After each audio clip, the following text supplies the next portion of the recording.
दोस्तों तो इस वीडियो में बात करेंगे कल से ओपन होने वाले आईपीओस के बारे में। तो कल से मार्केट में एक साथ पांच मेन बोर्ड आईपीओस ओपन होने वाले हैं। तो चले जानते हैं कि रैंकिंग वाइज आपको किस आईपीओ को ज्यादा प्रायोरिटी देनी है और किस आईपीओ को कम देनी है। तो इससे पहले कि मैं वीडियो को शुरू करूं, अगर आप इस चैनल पर पहली बार विजिट कर रहे हैं या फिर आपने चैनल अब तक सब्सक्राइब नहीं किया है तो चैनल को सब्सक्राइब कर लें और वीडियो को भी लाइक कर दें। तो कल से ओपन होने वाला सबसे पहला आईपीओ होने वाला है सनातन टेक्सटाइल का आईपीओ। तो आईपीओ कल से ओपन होगा और ये 23 दिसंबर को क्लोज होने वाला है। फेस वैल्यू 10 रुपये पर शेयर है। बुकिंग प्राइस 321 है और 46 शेयर्स का लॉट है। आईपीओ के साइज को देखें तो आईपीओ 550 करोड़ का है, जिसमें 400 करोड़ के फ्रेश इशू हैं और 150 करोड़ का ऑफर फॉर सेल रखा गया है। ये मेन बोर्ड आईपीओ है। कंपनी बीएससी और एनएससी के ऊपर लिस्ट होने वाली है। तो जैसा कि कंपनी के नाम से ही देखने को मिल रहा है कि कंपनी टेक्सटाइल का बिजनेस करती है, तो कंपनी पॉलिस्टर यार्न की मैन्युफैक्चरिंग और कॉटन यार्न की ग्लोबल सप्लायर है।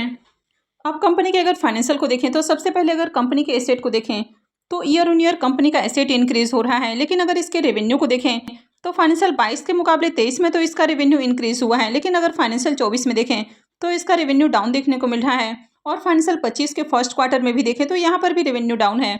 कंपनी के प्रॉफिट को देखें तो फाइनेंशियल 22 में कंपनी जहां 355 करोड़ का प्रॉफिट बना रही है, फाइनेंशियल 23 में घट के ये करीब आधा हो चुका है, यानी कि 152 करोड़ देखने को मिल रहा है। और फाइनेंशियल 24 में देखें तो ये और ज़्यादा डाउन है और मात्र 133 करोड़ का प्रॉफिट देखने को मिल रहा है। फाइनेंशियल 24 में देखें तो यहाँ पर भी डाउन है प्रॉफिट और मात्र 50 लाख का एक क्वार्टर में आपको प्रॉफिट देखने को मिल रहा है। तो कंपनी का रेवेन्यू और प्रॉफिट ये लगातार आपको डिक्रीजिंग मोड में देखने को मिल रहा है। कंपनी के नेटवर्थ को देखें तो नेटवर्थ इंक्रीज हुआ है और कंपनी के ऊपर अगर कर्ज को देखें तो इसका जो कर्ज है ये भी आपको इंक्रीज होते हुए देखने को मिला है। कंपनी के ऊपर 644 करोड़ का कर्ज है। तो कंपनी के ऊपर कर्ज आपको थोड़ा ज़्यादा देखने को मिल रहा है। कंपनी का रिजर्व यहाँ पर मेंशन नहीं किया गया है कि कंपनी के पास कितना रिजर्व है और कंपनी का रेवेन्यू और प्रॉफिट ये लगातार घटते जा रहा है, तो ओवरऑल फाइनेंशियल आपको अच्छा देखने को नहीं मिल रहा है। अब इस तरह की जो कंपनियां होती हैं ये जो बुलिश मार्केट है तो उसका फ़ायदा उठाने की कोशिश करती हैं और यही कारण है कि आपको एक साथ बहुत सारे आईपीओस आते हुए देखने को मिल रहे हैं। इसके मार्केट कैप को देखें तो कंपनी की जो वैल्यूएशन है वो 2700 करोड़ देखने को मिल रही है। आरओई और आरओसी ये दोनों ही डाउन देखने को मिल रहा है। रिटर्न ऑन नेटवर्थ को भी देखें तो ये भी काफ़ी डाउन है। अब इसके प्रीमियम को देखें तो इसका प्रीमियम 25 रुपये के ऊपर ट्रेड कर रहा है और आईपीओ में 46 शेयर्स का लॉट है। तो आईपीओ से 1150 रुपये एक लॉट से प्रॉफिट हो सकता है। प्रीमियम को देखें तो प्रीमियम 8% के अराउंड देखने को मिल रहा है। तो प्रीमियम आपको देखें तो काफ़ी लो प्राइस के ऊपर देखने को मिल रहा है। कंपनी का बिजनेस तो अच्छा है लेकिन फाइनेंशियल अट्रैक्टिव नहीं है। कंपनी का रेवेन्यू और प्रॉफिट लगातार डाउन देखने को मिल रहा है। कंपनी के ऊपर कर्ज भी है। तो इस आईपीओ को आपको लास्ट प्रायोरिटी देनी है, यानी कि इस आईपीओ को आप 4th या 5 नंबर के ऊपर रख सकते हैं। और इस तरह के आईपीओस में तो आपको अप्लाई भी नहीं करना है। अगर आगे इसमें डिमांड आती है तो एक बार लिस्टिंग गेन के लिए अप्लाई करने के बारे में सोचा भी जा सकता है। वैसे ओवरऑल जिस तरह का आईपीओ देखने को मिल रहा है तो इस तरह के आईपीओस को अवॉइड करना ज़्यादा अच्छा होता है। तो चलिए अब नेक्स्ट आईपीओ को देख लेते हैं। नेक्स्ट आईपीओ है कॉनकॉर्ड इन्वायरो आईपीओ। यह आईपीओ भी कल से ही खुल रहा है और ये 23 को क्लोज होगा। फेस वैल्यू 5 रुपये पर शेयर है और बुकिंग प्राइस 701 रुपीज़ है। आईपीओ में 21 शेयर्स का लॉट रखा गया है।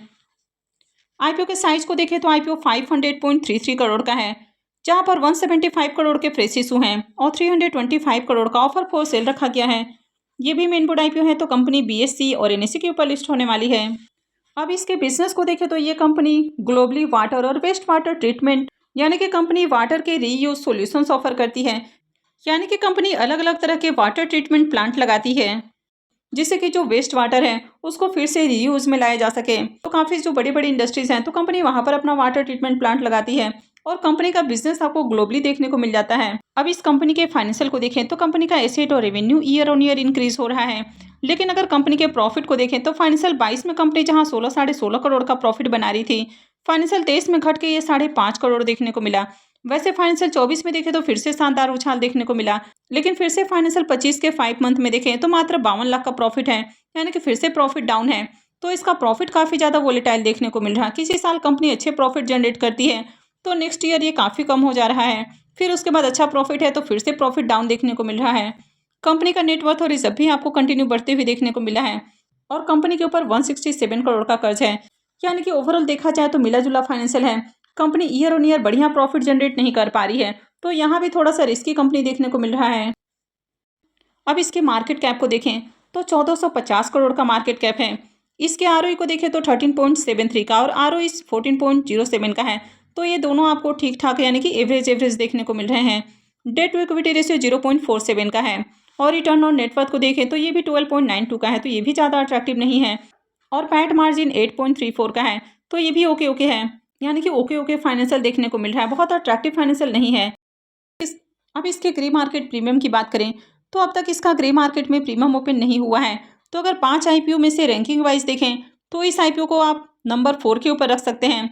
अब सनातन टेक्सटाइल की बात करें या फिर इस आईपीओ की बात करें तो ये दोनों आपको एक जैसे ही देखने को मिल रहे हैं। उसका भी फाइनेंशियल अट्रैक्टिव नहीं है, उसके भी रेवेन्यू और प्रॉफिट आपको लगातार डाउन देखने को मिल रहे हैं। और अगर इस कंपनी के भी फाइनेंशियल को देखें तो इसका भी जो प्रॉफिट है वो काफ़ी वोलेटाइल देखने को मिल रहा है, यानी कि किसी साल कंपनी अच्छे प्रॉफिट बनाती है तो दूसरे ही साल इसका प्रॉफिट डाउन देखने को मिल जाता है। तो ये जो आईपीओ है जब तक इसका ग्रे मार्केट में डिमांड नहीं आता है तब तक इस आईपीओ में अप्लाई नहीं करना है। तो चलिए अब नेक्स्ट आईपीओ को देख लेते हैं। नेक्स्ट आईपीओ है ट्रांस रेल लाइटिंग का आईपीओ। ये आईपीओ भी कल से ही खुल रहा है और ये भी 23 को क्लोज होगा। फेस वैल्यू 2 रुपये पर शेयर है। बुकिंग प्राइस 432 है और 34 शेयर्स का लॉट रखा गया है। आईपीओ के साइज को देखें तो आईपीओ 838.91 करोड़ का है, जिसमें 400 करोड़ के फ्रेश इशू हैं और 438.91 करोड़ का ऑफर फॉर सेल रखा गया है। ये भी मेन बोर्ड आईपीओ है। कंपनी बीएससी और एनएससी के ऊपर लिस्ट होने वाली है। इस कंपनी के बिजनेस को देखें तो ये कंपनी एक इंजीनियरिंग और कंस्ट्रक्शन कंपनी है जो कि पावर ट्रांसमिशन और डिस्ट्रीब्यूशन के अंदर देखने को मिल जाती है। इसके अलावा कंपनी सिविल कंस्ट्रक्शन वर्क भी करती है, यानी कि ब्रिजेस, टनल, एलिवेटर, रोड, यानी कि इस तरह के जो प्रोजेक्ट होते हैं तो उनमें भी काम करती है। इसके ऑर्डर बुक को देखें तो कंपनी का जो ऑर्डर बुक है ये 10,000 करोड़ से ज़्यादा का देखने को मिल रहा है। तो इस कंपनी का ऑर्डर बुक काफ़ी शानदार है। अब इस कंपनी के भी फाइनेंशियल को देखें तो इसका भी एसेट और रेवेन्यू आपको ईयर ऑन ईयर इंक्रीज होते हुए देखने को मिल रहा है। कंपनी के प्रॉफिट को भी देखें तो कंपनी का प्रॉफिट भी साल दर साल बढ़ते हुए देखने को मिल रहा है। तो यहाँ पर भी अगर फाइनेंशियल 25 के फर्स्ट क्वार्टर में देखें तो कंपनी का रेवेन्यू और प्रॉफिट ये दोनों ही डाउन देखने को मिल रहा है। हालांकि इसको ज़्यादा कंसिडर नहीं करना है, आगे हो सकता है कि इसमें जंप भी देखने को मिल जाए। कंपनी के नेटवर्थ को देखें तो ये भी लगातार इंक्रीज होते हुए देखने को मिला है, लेकिन यहाँ पर कंपनी का रिजर्व मेंशन नहीं किया गया है कि कंपनी के पास अभी कितना रिजर्व है। वैसे कर्ज को देखें तो 603 करोड़ का कर्ज है, तो बहुत ज़्यादा डेट भी नहीं है। तो ओवरऑल फाइनेंशियल देखें तो ठीक ठाक फाइनेंशियल देखने को मिल रहा है, यानी कि बढ़िया फाइनेंशियल है। और पिछले जो दोनों आईपीओ देखने को मिले हैं अगर उनसे देखें तो इसका फाइनेंशियल काफ़ी बेटर देखने को मिल रहा है। कंपनी की मार्केट कैप को देखें तो 5,799 करोड़ का मार्केट कैप है। इसके आरओई को देखें तो 24.41 का है और आरओसी 24.33 का है। तो ये दोनों ही अट्रैक्टिव है। डेट टू इक्विटी रेशियो 0.56 का है, तो बहुत हेवी डेट नहीं है। रिटर्न ऑन नेटवर्थ इसका 21.68 का है, तो ये भी अट्रैक्टिव है। पैट मार्जिन को देखें तो 5.65 का पैट मार्जिन है, तो पैट मार्जिन थोड़ा लो देखने को मिल रहा है। अब इसके प्रीमियम को देखें तो इसका प्रीमियम 136 रुपये के ऊपर ट्रेड कर रहा है। आईपीओ में 34 शेयर्स का लॉट है, तो आईपीओ से 4,624 रुपये एक लॉट से प्रॉफिट हो सकता है। प्रीमियम को देखें तो प्रीमियम 31% के राउंड देखने को मिल रहा है, तो इसका प्रीमियम भी काफ़ी अच्छे प्राइस के ऊपर देखने को मिल रहा है। और बाकी के जो दोनों आईपीओस हैं उनसे देखें तो काफ़ी बढ़िया देखने को मिल रहा है। कंपनी भी अच्छी है, फाइनेंशियल भी अट्रैक्टिव है। आईपीओ के ऑर्डर बुक को देखें तो 10,000 करोड़ का ऑर्डर बुक भी देखने को मिल रहा है और ग्रे मार्केट में डिमांड भी है। तो इस आईपीओ को अगर आप रैंकिंग वाइज कंसीडर करें तो इसको आप तीसरे नंबर के ऊपर रख सकते हैं। तो चलिए अब नेक्स्ट आईपीओ को देख लेते हैं। नेक्स्ट आईपीओ है ममता मशीनरी आईपीओ। ये आईपीओ भी कल से खुलने वाला है और ये 23 दिसंबर को क्लोज होगा। फेस वैल्यू 10 रुपये पर शेयर है। बुकिंग प्राइस 243 है और आईपीओ में 61 शेयर्स का लॉट रखा गया है। अब आईपीओ के साइज को देखें तो आईपीओ 179.39 करोड़ का है, तो काफ़ी छोटा आईपीओ है और पूरा का पूरा आईपीओ ऑफर फॉर सेल है। इस आईपीओ में एम्प्लॉयज़ के लिए 12 रुपये पर शेयर का डिस्काउंट दिया गया है और ये मेन बोर्ड आईपीओ है, तो कंपनी बीएससी और एनएससी के ऊपर लिस्ट होने वाली है। अब ये कंपनी प्लास्टिक के जो बैग या पाउच बनाने वाली मशीन होती है तो उनकी मैन्युफैक्चरिंग करती है और कंपनी इंडिया के साथ ही विदेशों में भी इसका एक्सपोर्ट करती है। तो कंपनी के बिजनेस को देखें तो इसका बिजनेस भी काफ़ी अच्छा है। कंपनी के अगर फाइनेंशियल को देखें तो इसके भी एसेट और रेवेन्यू के अंदर आपको ईयर ऑन ईयर जंप देखने को मिली है। और कंपनी के प्रॉफिट को भी देखें तो कंपनी का ईयर ऑन ईयर प्रॉफिट भी इंक्रीज हुआ है। लेकिन यहाँ पर भी फाइनेंशियल 25 के फर्स्ट क्वार्टर में देखें तो कंपनी के प्रॉफिट के अंदर बड़ी गिरावट देखने को मिल रही है, यानी कि प्रॉफिट काफ़ी डाउन देखने को मिल रहा है। वैसे इसके भी नेटवर्थ को देखें तो नेटवर्थ इंक्रीज होते हुए देखने को मिला है और कंपनी के ऊपर अगर कर्ज को देखें तो कर्ज भी बहुत कम है, तो डेट का भी कोई इशू नहीं है। तो ओवरऑल फाइनेंशियल को देखा जाए तो इसका फाइनेंशियल भी अच्छा है।